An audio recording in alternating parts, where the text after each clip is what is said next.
actually talked about your special training. No. And why it is that you do have some parallels with Duncan O'Finian.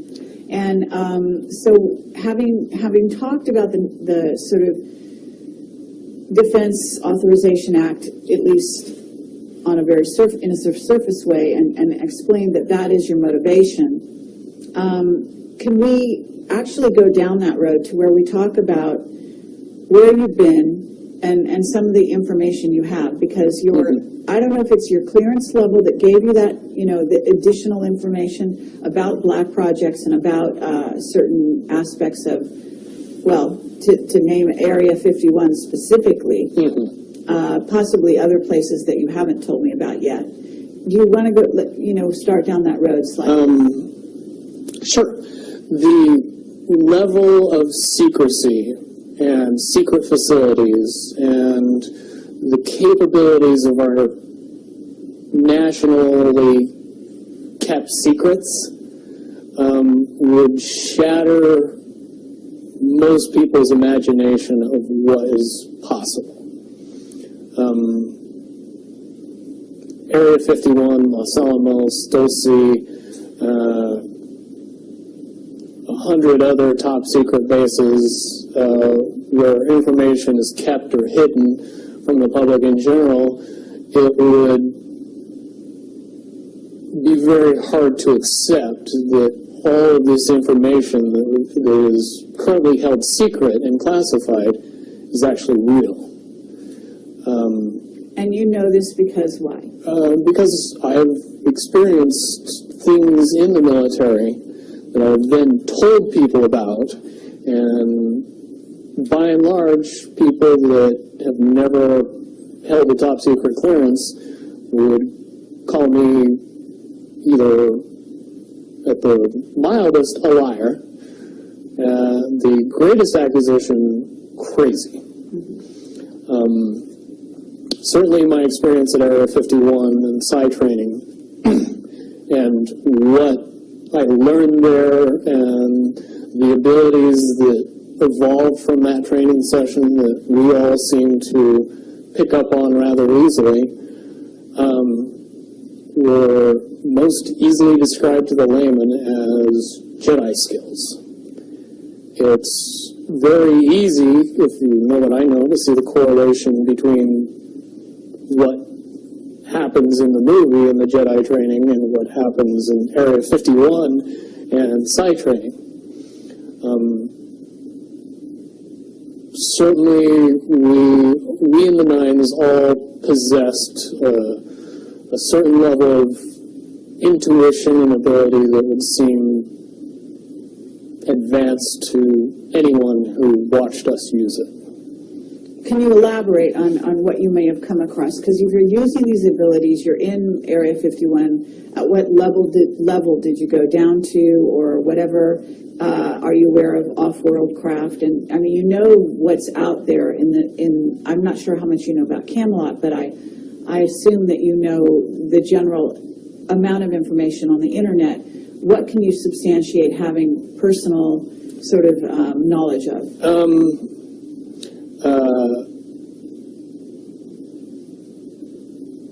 Extra beyond human abilities for every human, not subject to popular belief, but we as human beings are far more capable of using many, many advanced skills beyond 5 senses. With a little bit of training and the knowledge that it was actually possible, most people could accurately predict the possibilities of the future, to know when other people were thinking about them, pick up on what is easy to describe as reading people, where you don't really need to use your 5 senses to be able to know what somebody else is thinking or feeling. A lot of that has to do simply with the belief that, and the understanding that it's possible. That opens up a lot of doors. Finian talks about having been enhanced physically. Do you feel that you were enhanced physically? No. When I hear Duncan's story, the things that he experienced are very similar to what I experienced, based on the fact that you were never told that the actual belief in what you were doing was giving you the ability. You were giving something, a caveat, a carrot, an enhancement. They could jam a small piece of metal in your arm, and that's enough to get you believing that you have these abilities, and they turn on. But one really doesn't have anything to do with the other, per se. I have had a device implanted in me, and I later was of the understanding that that device did not do what I was told it was doing. It was not to provide enhancement, it was to provide monitoring. Mm-hmm. And but you're basically saying that it's the mental abilities that you, it's like placebo in a sense. As long as you believe it, it's the placebo effect, gives you that ability to do superhuman type things. Right.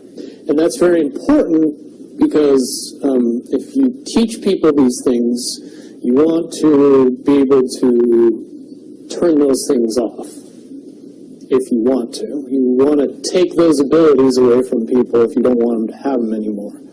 So if you tell them the true nature of the abilities, then you can't take belief away anymore. You have to pull the piece of metal out of the arm that says you don't have the enhancement anymore. Well, it's the Tin Man. Yes.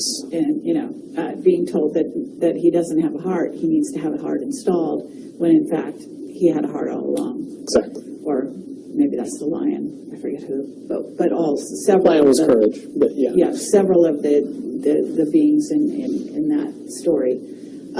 So okay, well that's very valuable. So you basically were given that kind of thing, and I would say that. And let me interject. The 6 months where I was undergoing all the psychological treatment, I did go through a period of time where I believed all of my abilities to be gone or taken away. In 2008, with some help, I was able to transcend the barrier that kept me from using those talents.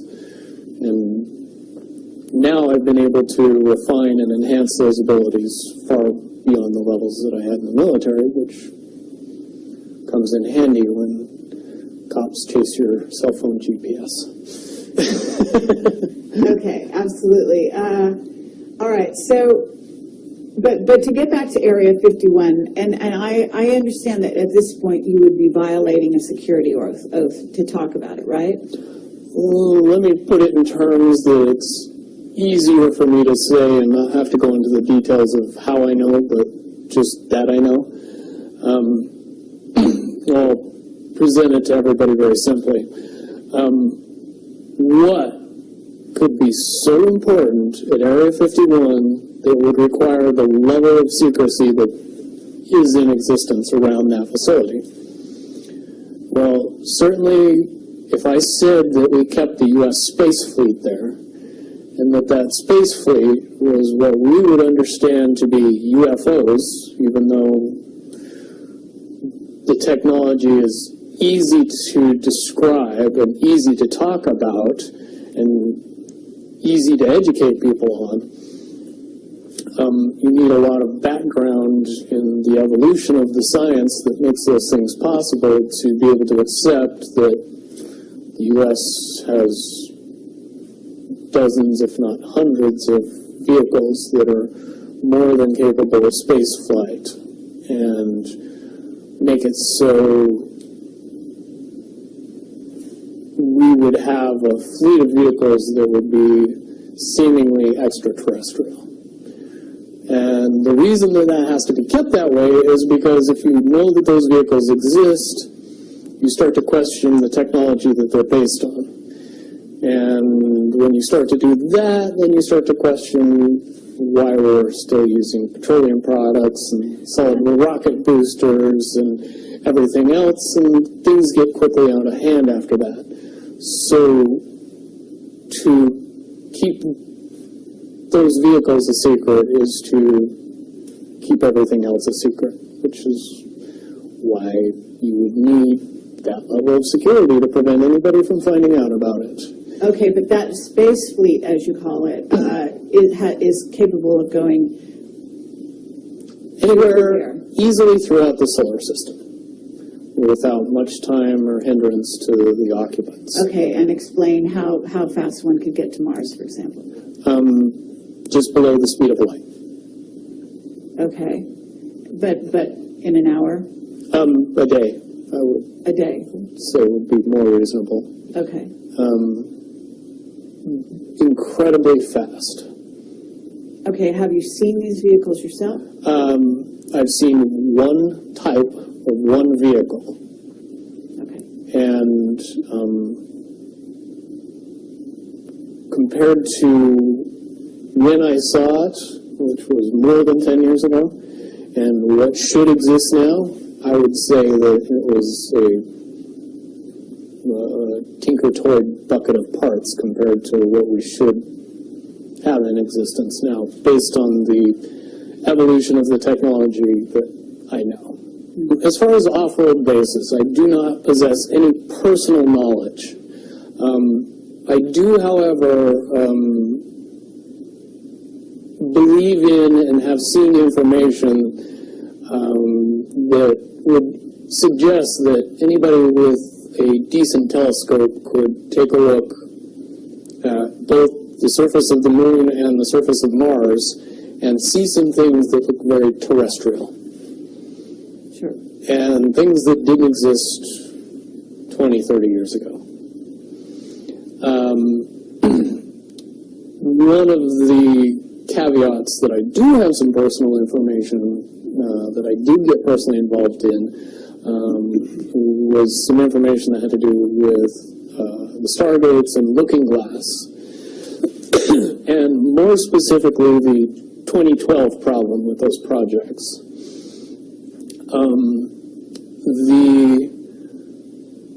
I guess, popular opinion of what's out there right now is that the project was shut down because there was a problem when we approached 2012.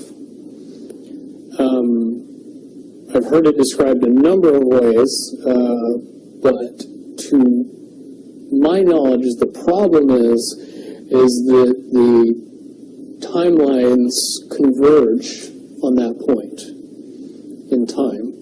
And when you know enough about the Stargate projects and the Looking Glass project to know that how string theory works and how the possibility of possibilities works and how making one choice over here doesn't necessarily mean that the other choice couldn't exist at the same time.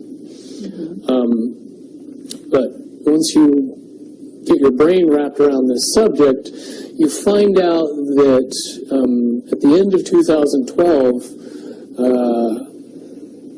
in an easy way to put it, the choices that we make become less and less consequential to the future.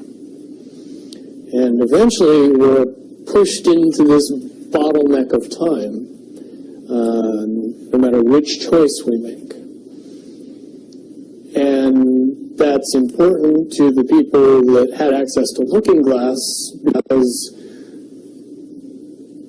they would use Looking Glass knowing the choices that they would make and the future would pop up. The big mistake was coming up with the possibility of future. And when we started using a computer to say, well, if we make this choice, it's 79% possible that this scenario happens, and 23% possible or whatever, I'm using round numbers, that this scenario would happen. The understanding at the time was that was realistic. However, if you go down the road further and free will continues to exercise itself on this game, that 79% possibility sometimes changes very, very fast. But if you look at the situation in a point of time, it seems very realistic that that's the greatest possibility. What happened was people, very smart people, began to figure out that something big was coming up. Something that made it so all the possibilities of all the future scenarios of any choice, any possibility that was fed in and observed through the looking glass inherently ended up in the same future. And no decision, no possibility changed past a certain point.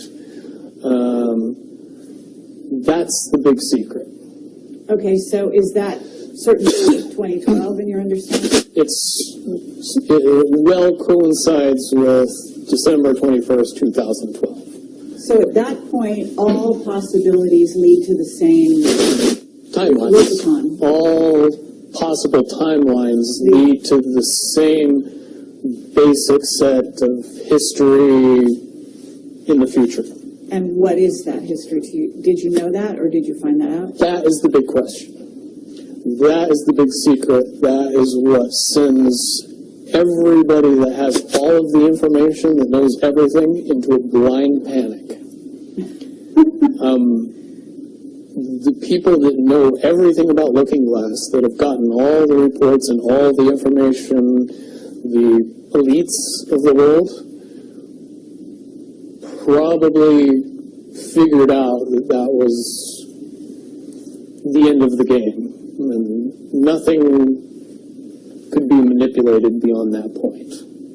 So do you think that's held true? In other words, well, I have about 60 questions, but do you think that's true or holding true, that nothing can be manipulated, that they haven't found a way to manipulate, that that's still the case?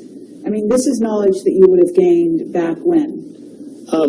Back when I was in the military, it would have been before 97 when I got in trouble. And it was things that one of my particular areas that I was amazingly intuitive about is problem solving / mission planning, or more specifically, taking a bad mission and fixing it, getting everybody through and out of it. Troubleshooting an optimum future. Exactly. Certainly knowing how string theory and possible futures works makes it so you can work your mind very quickly to see the reality of what's happening and decide what decisions need to be made to change it for a particular outcome.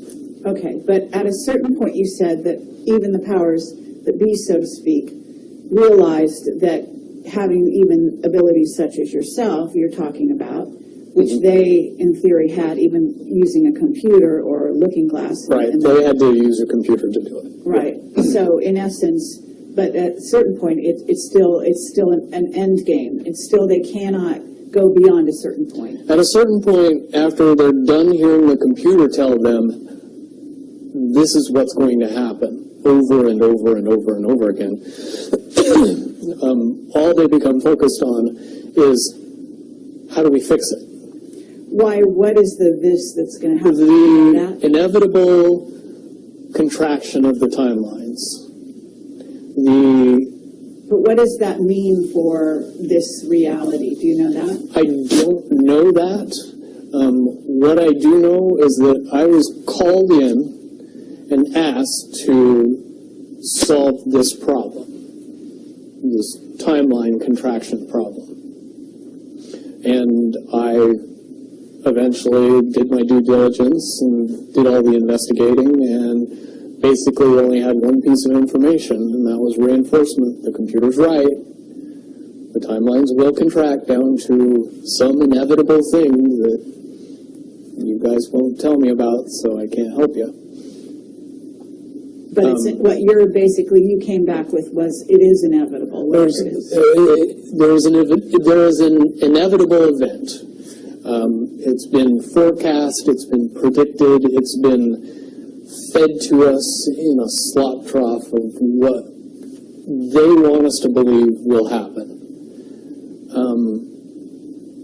But they don't However, they don't actually have control over what happens.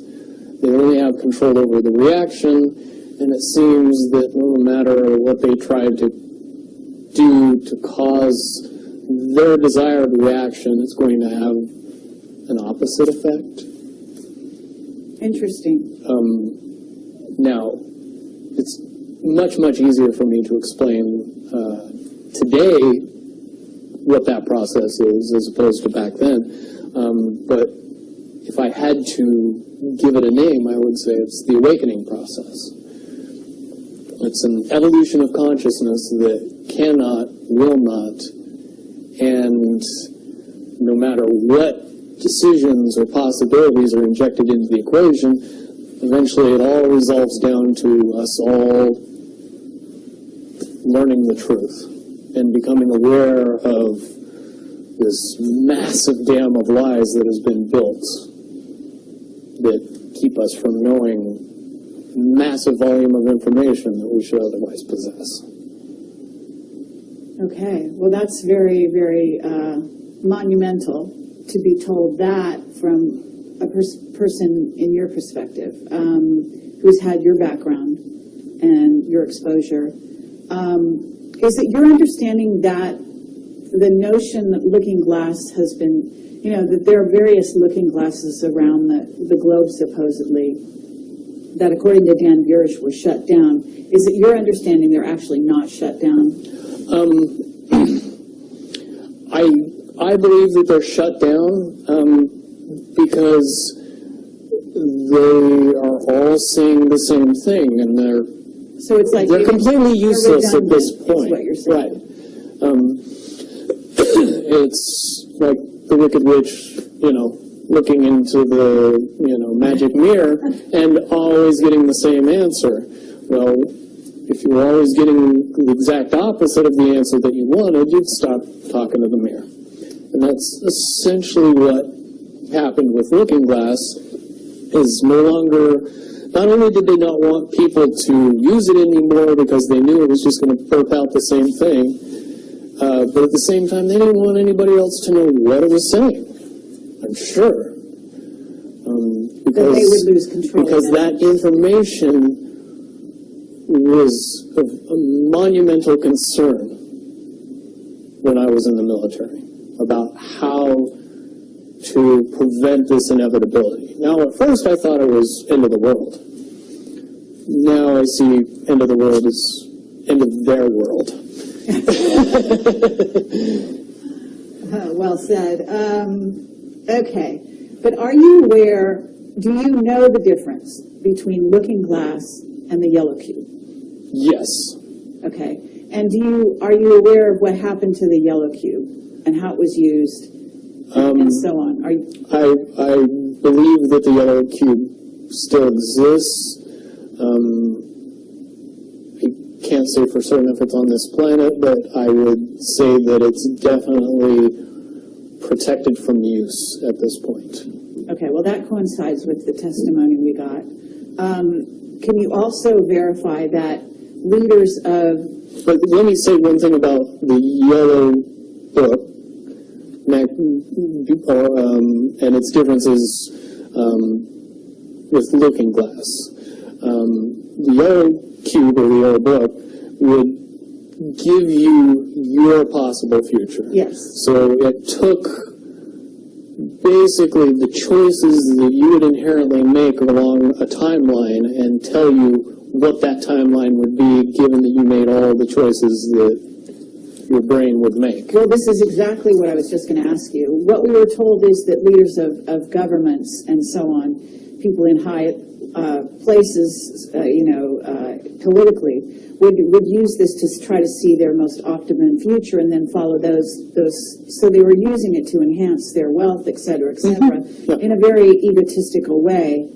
And that was part of the problem with it. And that supposedly one of the specific things we were told had to do with Hillary. Are you aware of any of that? You mean the 2012 protection for her? Well, will you tell me what you know? I don't have any first-hand knowledge of this. This is all back alley information. But one of the last predictions that was put out by the Yellow Cube was that, for all intents and purposes, and this is just my level of understanding, is that Hillary Clinton would be president in 2012. And when the Yellow Cube is involved, it leads me to question what I know about looking glass and string theory along with that.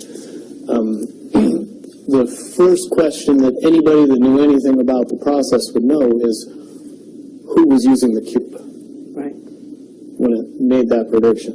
If I knew that, then I could tell you why it would predict what it predicted. Wasn't there also an issue with, I'm not sure, but in using the Yellow Cube, Yellow Book, however you want to term it, that they actually had to use it through an intuitive who had a high vibration, had to be in the vicinity to, in a sense, be the go-between between the person who wanted to use the cube and the cube itself, because normally they didn't have the vibration necessary. Correct. And that is a process that would prevent anomalies from popping out in predictions. But it wouldn't completely... No, and I'll tell you why. If it was used properly by somebody that knew how to use it and could eliminate their thought process from the machine's effective use, it would be very easy to get an exact, what future holds. Right. However, anybody that has that ability would inherently know that that information could not be given and would be protected. And that inherent notion would inject something into the Yellow Cube or the Yellow Book that would give an inaccurate statement. Just by the person that's using its intuition saying, if I tell the truth, it'll be bad. So the higher levels pick up on that and throw out a different scenario that isn't the truth. It's in a sense the feedback loop gets dirtied somewhere along the line by exposure. And that's why those pieces of technology should have never been used by humanity in its current level of understanding. Because for all intents and purposes, the technology doesn't work right when we use it. Right, I totally get that. Okay, so to get back to Looking Glass and possible futures that they do converge, and the notion of, is there anything else that you can tell us, that you would want to tell us about that and the rest of the laundry list of sort of information that you had directly to either for yourself or through someone that you had vetted? The biggest cherry on top of all this conversation would be a synopsis to say that if I could convince everybody out there that, for all intents and purposes, what we believe to be true eventually becomes true. If somebody convinces us that a major disaster is going to happen in the very near future, a major disaster happens in the very near future. If we don't buy into that fear and accept that there's really nothing that we know is going to happen, and accept of whatever happens, that makes the convergence of the timelines happen as naturally as possible. Any attempts to try to go away from this one inevitable conclusion, I again see as a new beginning, an end of this reality, the beginning of something that we can't even possibly understand based on the level of our beliefs currently. But when all of that information comes flooding out, there's going to be no denying what's true and what's a lie or what's illusion. We won't have the choice to believe that 9/11 happened because of a bunch of terrorists, because we'll know exactly what's happened. Basically what we're experiencing right now is two master chess players sitting at the board. And one of them looks down at the board and sees that he's in checkmate in 7 moves. And he looks across at his opponent, and he knows that his opponent sees it too, so there's no getting out of it. So at this point, the loser can only prolong the game.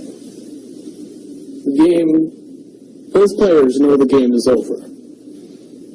It's only a matter of time before he does this, and then you're forced to do this, and then he's forced to do this, and eventually checkmate. We, as a race, if we could understand that the game is over, that based on the rules of the game, the bad guys have already lost, the good guys have already won. Yes, there's moves left on the table, but those moves are being forced by the player that is going to win. The only way that checkmate can't happen is if the player that's winning makes a mistake. But from all the information that I've gathered, all of the information that's been given, all of the information that's been vetted to me, it seems pretty obvious that the good guy player on the side of the chessboard knows exactly what has to be done to win the game. And so, at this point, any mistake would be all but impossible. But again, you really have to understand the game to know that the guy that's losing is lost. And I'm sure most people sitting watching a chess match between two advanced chess players know the game's over long after the two players know it's over. Because they can't see the board and see that there's only 7 moves left. Okay, but when we come to this convergence, and again, you've seen, or the Looking Glass has seen, up to that point. Now, let me say why I believe that it comes down to one inevitability, is because I was entrusted in getting it down to 2 possibilities. And I've heard both of those possibilities talked about in massive proportions, the good and the bad. Okay, do you want to talk, so can you, in one sentence, say what the good was and the bad was, or are you able to do that? To most easily put it to people, I suppose. one scenario is what most people would understand to be ascension, or an evolution of consciousness that brings us out of the cocoon and turns us into a butterfly. Timeline 2 is some kind of major global catastrophe that drives most of us underground and leaves a few of us on top to fend for ourselves. Very well put. Okay, so I would imagine, and you can... But I would also like to point it out that they call Timeline 2, Timeline 2. It seemed very odd to me that even back then it was identified as not one. And that one is one didn't get talked about. One is the one that involves what in essence would be ascension, or moving into, from the cocoon to the butterfly. Okay, but I believe, based on what you're telling me, that they would have used a lot of people like you that had a proclivity for being able to see the future, to be what is sort of an advanced psychic remote viewer, whatever you want to call that, and looking glass, to posit these potential futures, to go up to that point and to view it, and that you're just one of many. Wouldn't you agree? I would agree. And back in 1991, when I began my little adventure in the military, I would say that it was pretty obvious that there wasn't very many of us. However, you go 20 years into the future, and you find out that it's coming to the point where there's a lot of people that have that ability, that are inherently realizing that ability, and are able, through some unknown extraordinary means, to develop that ability inside themselves without any outside help or assistance. And it's quite obvious that as far as advanced intellectual abilities, as far as simple intelligence levels, and cognitive skills of the human race has increased exponentially in the past 20 years. And people that were 10 years old in 1991 are now 30 years old and fully awake and conscious of this burning inside that says, I am a lot more than what I see in the mirror. Absolutely. Okay. I do have a question in regard to what the military-industrial complex has been working on. Because with the knowledge that you say they have, assuming that they have this level of knowledge that you're talking about, right? In other words, of the timelines converging and the fact that there was going to be something. And I don't know if you saw the movie or the TV show Fast Forward. I mean, but there's been so many possible, scenarios in that regard. But one of the things that goes on is they are very busy building underground bases, supposedly underground cities. And so they seem to be hedging their bets for the negative timeline and putting their emphasis there. And would you say that that is because why would somebody want something negative to come true? Well, of course, the Illuminati have a program that they're working on in that regard. But basically, the sort of well-meaning military that just goes after contingencies, and is just working towards a future that they want to prevent or deal with when it comes. Can you explain why they have been hedging their bets to such a degree on the negative? It's very simple. They're insane. And beyond insane, they have literally deluded themselves into believing that they can somehow manage to get away with what they're trying to get away with. There is a distinct lack of reality in that thinking. Okay, what about the notion that CERN, for example, is engaged in trying to beat that game, as you call it? I would say, look at the problems CERN has had. The crazy little things that have kept that project from moving forward.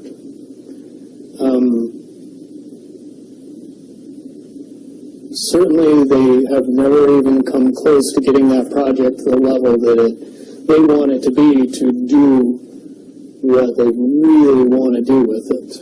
Okay, well, what about the notion that that's the party line, that they haven't been able to do so? But if you really think about it, that's what they would prefer people believe, so that they don't think that there's a threat. But when you listen to the interviews of the scientists that are working on the project, even they say that it seems like somebody or something from the future won't let them get that project done. And the craziest little things have caused massive damage to that project.